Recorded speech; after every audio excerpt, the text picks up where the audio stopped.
Welcome to the ActionCOACH Stroud Podcast with me, Dave Harries, and I'm talking to Tom Allchurch. Tom normally gets me to produce these podcasts for him as he talks to other people, but for this series of 3 podcasts, he's asked me to interview him so that we can talk about what he does and the important things that he offers to his business clients. Now, Tom, you always talk about time, team, and money as being the 3 biggest issues for business owners. And we are tackling each of those in turn in these 3 podcasts. So we've already done time. That podcast has been recorded and exists, and I would encourage you to go and listen to it. But today we are talking about team and the importance of team. So first of all, Tom, what do we mean by team? Give me a quick definition of that. Thanks, Dave. Okay, team. Team is your team as a business owner. It's everybody who works in your business. You've set your business up. You're hopefully growing it and have grown it to a point where you've got a bunch of people working for you. And therein lies a whole bunch of challenges that maybe you haven't been fully trained on dealing with. And so that's why we need to have a look at the issues around team. Because the reason I ask you that question, Tom, is because I think it's a fascinating area because, as you say, when we set up our business and we grow it and we hopefully aiming towards our ambitions and that sort of thing, and we bring people in, we bring other people in, we employ people basically, whether they're freelancers or full-time or part-time or whatever they are, and I don't think we necessarily think of them as our team. We think of them as our, that's the person who does the accounts, that's the person who handles the salaries, and you forget sometimes that this word team is actually very important. If we were a football team or if we were a sports team of some sort, we wouldn't think twice about it. Of course we're all working together for the same goal. So I wonder whether it's important actually to use that word to remind us that we are all hopefully pulling in the same direction. I mean, am I oversimplifying this, do you think? No, I think that's absolutely fundamental. If we bring people into our business and they don't feel part of a team, they're not going to do the best for you. I mean, that's fundamental simplicity. So the great challenge is, how do we lead our team and develop our team in a way that gets the best from everybody in the business? That's the great question of leadership, and what things can we do to make sure that everybody is giving us the best that they can give us. Now, you use a key word there, leadership, and I think that, again, with some small businesses, some inexperienced business owners, perhaps they're reluctant to acknowledge that word sometimes with regards to their team, which they may or may not have called it, and to admit that they are the leader of that team and it's their responsibility to lead, because it's not something that comes naturally to everybody. It's not something that's a given. There are presumably steps you have to take to be a leader. Fundamentals of leadership are fairly simple, and there are many different types of leaders and many different styles of leaders and many different approaches in different businesses, and as there's a lot of material written and spoken about great leadership, one of the fundamentals of great leadership is consistency. Whatever your style, whatever your approach, being consistent about it is one of the key elements. Thereafter, we get down to the semantics of fairness. What style do you have? Is it soft? Is it hard? Is it visionary? Is it instructive? How far are you on the scale of being a leader and a visionary leader versus being a manager and a controlling manager at the other end of the scale?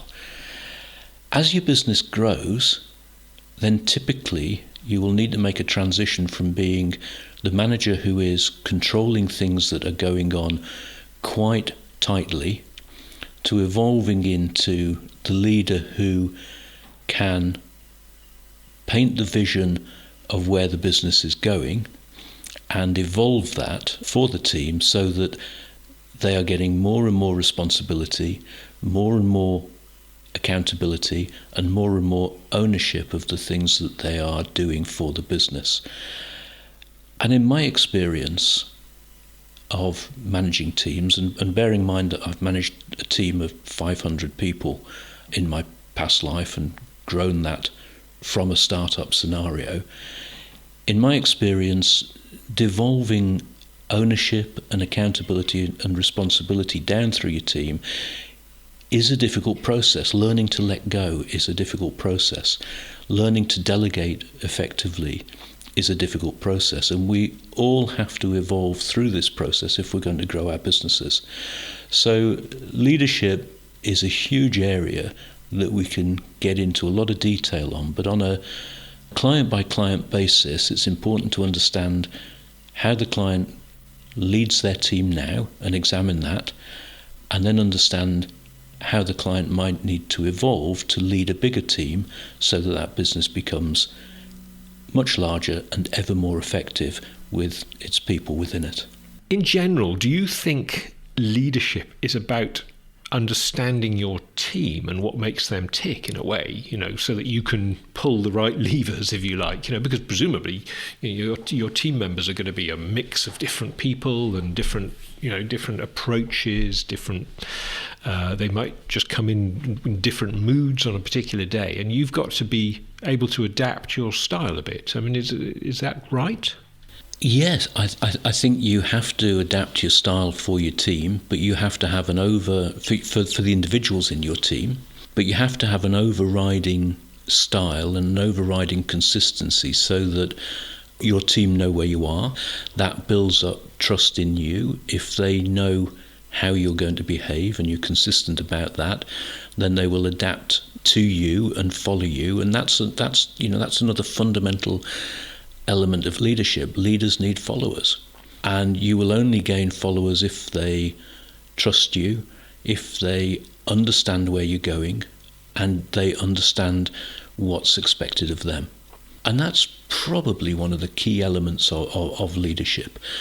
And it takes me on to the next area of building a team, which is having a common goal. Your team need to have a common goal. A football team's got a common goal. It's trying to put the ball in the net and win the match. And that's no different in business. Business is a game at the end of the day. That's, it's how we play the game. And if our team understand what the objective of the business is, what we're all trying to achieve, understand their roles within it and the boundaries that they can move within, then the team's going to be a lot more effective at driving the business to where the business wants to go. If the business owner's keeping all of that in his or her head, then the team aren't going to understand it. And if the team aren't going to understand it, then they're not going to be as engaged. So the question about leadership and then into common goal is, how do we get our business to a point where everybody's engaged, knows where they're going, and is giving us 100% commitment? And with regard to those common goals, clearly, as you say, it's important that the team understands what that goal is.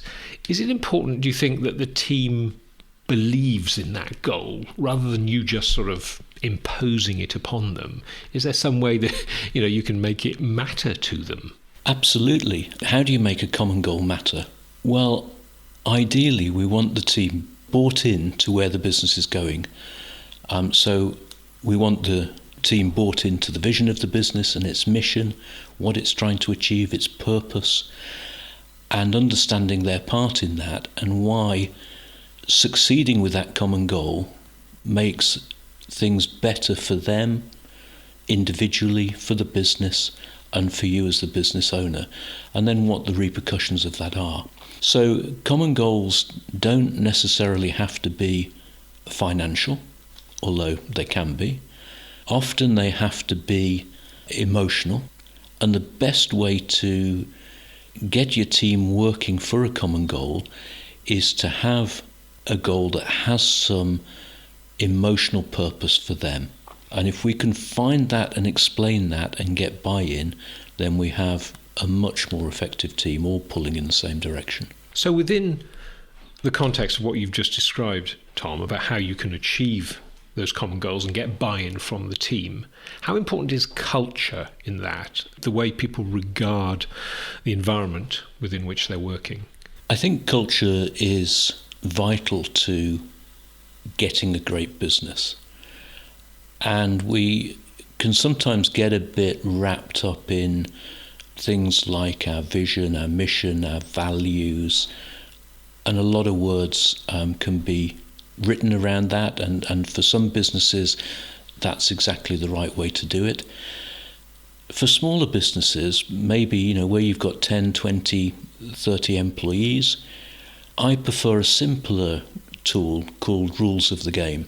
And rules of the game are really simple, and they can be written on one page of paper. How do we behave around here? What are the rules? They're different for every business, but how do you want your team to behave with each other, for the business, and with the customers? What's absolutely crucial to a successful business in terms of rules of the game and team behaviour? And I think that's a really simple way to convey to your team, right guys, this is our culture, this is how we behave around here, these are the rules that we play by, the rules of our game. So within those rules of the game and the culture that you develop in your business, presumably above and beyond that, there has to be specifics, specific things that you need your team to do. So how do you do that? How do you get them all working in the right direction on that basis? I think that comes back to, this for me is about the fourth element of getting a team working really, really well together. Ideally, a business has got some big business goals, and it's broken those down into some bite-sized goals that it's going to try and achieve on a quarterly basis and then down into a weekly basis. And if it's going to do that and it's going to achieve its goals, it needs a plan. It needs an action plan. And if it needs an action plan, everybody on the team needs to know what that plan is and what's their role within it. So what are the things that they need to achieve, by when, to bring that plan to life? And then there has to be some rules around the action plan, going back to the rules of the game, that if we commit to do something as part of the goal that we're working to, as part of the team goal, then we do it. And if we're unable to do it for whatever reason, then we communicate that out. So getting an action plan that everybody is involved in and understands is another key part to leading a team really, really well. At the end of the day, you can't expect one of your team members to do what you want them to do if you haven't told them what it is that you want them to do and why it's important and where it fits into the process. If you tell your team member, do this exactly that way and report, that's exactly what you will get. If that starts to go wrong and you're not there, they'll stop and they'll wait until they can get to you. And then you've lost effectiveness in that team member.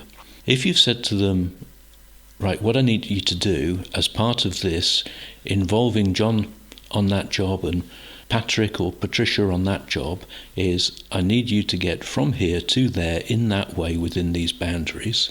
How do you think you're going to do it? And they come back and they say, I think I'll do it this way.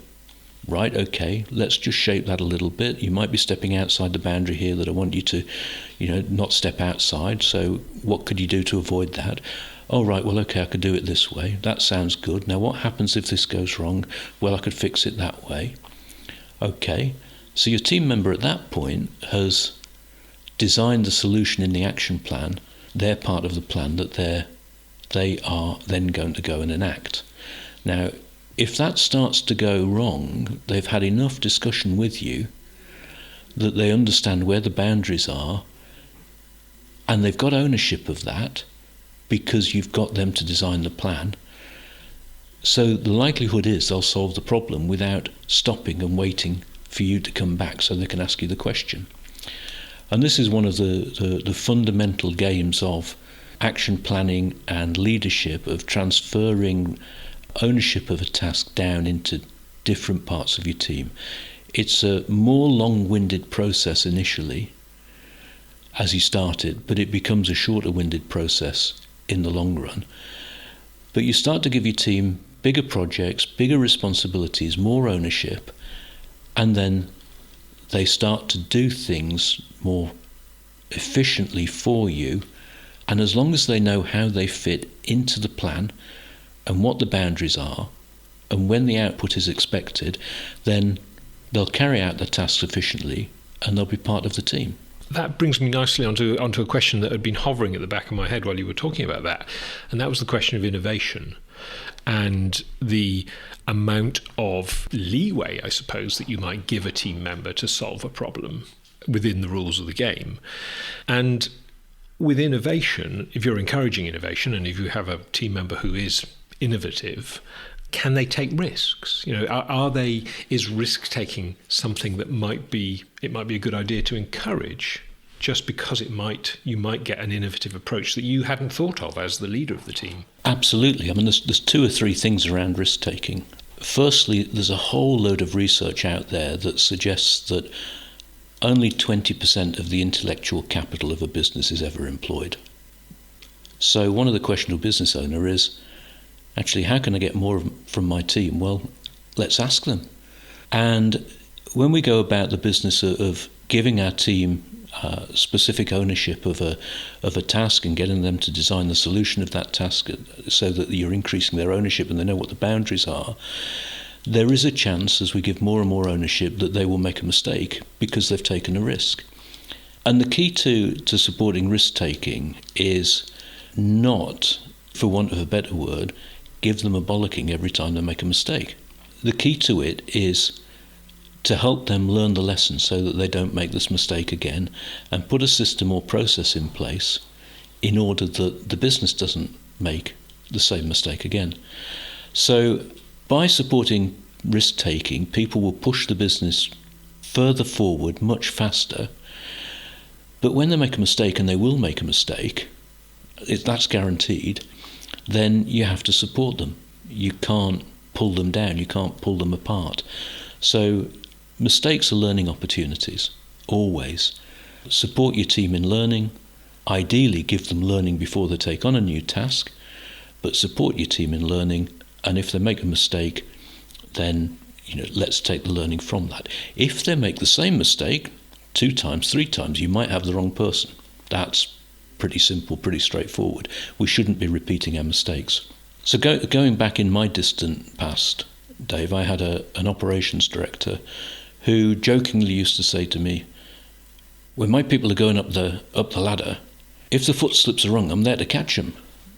And I used to say, let them bloody fall. Let them hurt themselves, and then let them learn from it, pick themselves up, learn from it, help them learn from it, and then let them go up, and they won't make that mistake again. Now, obviously, in a safety-critical environment, we don't want to be doing that sort of thing. But in most business environments, we can afford for a mistake to be made. And we learn from that mistake, and we move on, and our team gets stronger. But if we don't let our team make mistakes, then they won't learn very quickly, and the business won't move forward very quickly. So support risk-taking. How important in a small team, in a small business, is inclusion? Is making sure everybody kind of knows what's going on all the time? I think it's vital. If fundamentally, this is really, really simple. If you want your business to be a team of people, a team has to have everybody involved. It's as simple as that. If somebody feels on the outside of that team, they're not going to be effective. They might be disruptive. So 100% inclusion and involvement in what's going on in their area of the business, so they feel part of it, leads to happier, better motivated people. Being on the outside, horrible. As children, surely we all remember at some point of being on the outside of the group and how horrible that was. Why should it be any different as an adult working in a business? You don't want that. Before we finish this discussion on leadership, I wonder whether you could tell me, is it possible to easily identify a good leader?